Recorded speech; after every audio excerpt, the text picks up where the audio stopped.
Alright everyone, here's an unboxing video. This is camera gear, and the box looks like it's been opened before or something.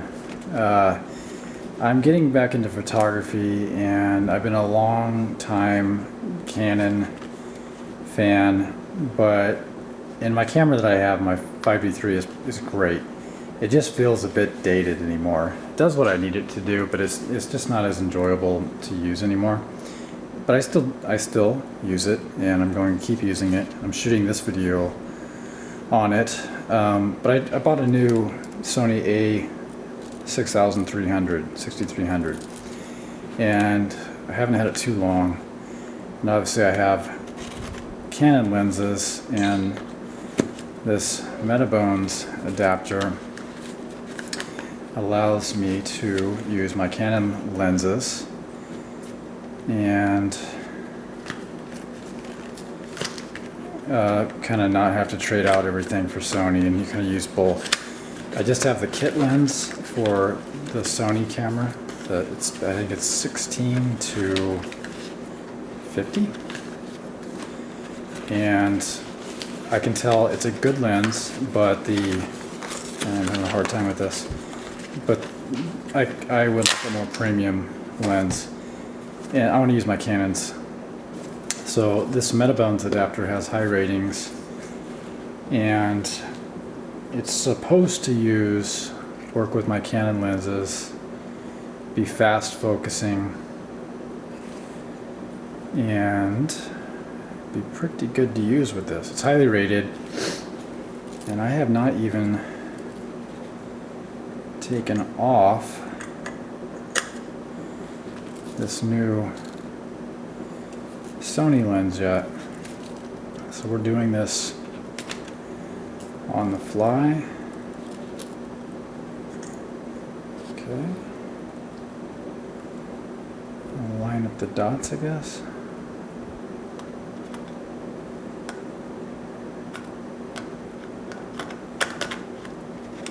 Okay, seems to fit in okay.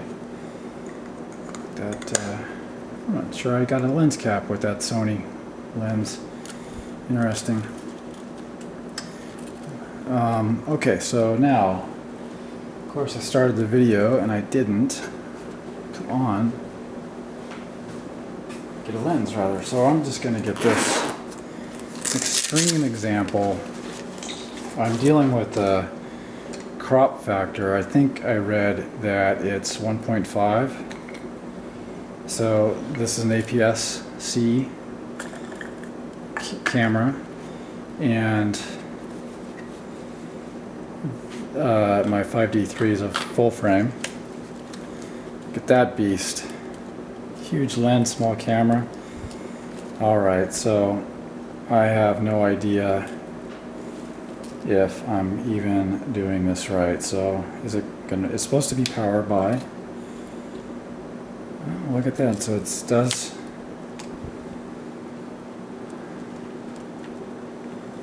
let's see, yeah, it is auto-focusing. That's pretty impressive. I didn't do anything, didn't read any instructions. You can see, I mean, this is extremely close up, but it is working. And stabilizer mode, okay, I can't show you on the video here, but you can see let's see if I have a different, yep, it goes to 2.8. That's pretty cool. I'm gonna go play with this. So I'm so far impressed. I'll see how the image quality is later. Alright, so I'm still playing around. I tested out the Canon EF 70-200 2.0. This might be the first version. I think I got it around 2006, 2007, perhaps. It does autofocus. I can zoom just fine. I would say that it doesn't find focus as fast as the native camera, but it was still very good. So I'm going to try another lens now, and I'm going to try this 85 1.2. And snaps right on there. Look how big that is. This one is kind of notorious in being hard to focus just by itself. So we'll see how this goes. I'm gonna fire it up. It's got an image. It's trying to find focus. Yep. So it's, no, you can't see this. Yeah, so it's trying to find focus. And so I'm going to,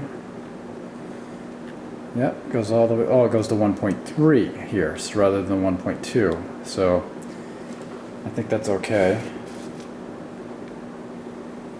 Okay, so this is, I know you can't see this. Let me try one more time. So it's kind of extreme black background blur there. All right, so I'm gonna go play with this. All right, so the 85 1.2 worked just fine. It, I mean, it's real finicky on the focusing. It didn't feel any different than what it normally did with the 5D3. The one thing that is apparent right away is that this is a great portrait lens, and I used to struggle with the length of the 85 millimeters at times as well in small spaces. With the 1.5 crop factor, you got to have a lot of room, so that's something to consider with this. That was apparent right away, more so than the 70 to 200. So I'm going to try, just for fun, a really old lens that I have that's crap relative to these other ones. And it is a 75 to 300 kind of cheapo consumer one. I can't imagine this thing would work. Yeah, it's not, how about that? You put it on manual autofocus and it works. So let me, yeah, that's impressive. It's still, it finds focus right away. Let me, I got a shirt hanging up and it found it right away. Boom. Yeah, that's fast. So this will be ridiculously long, 400 something, 450. I'm gonna play with this.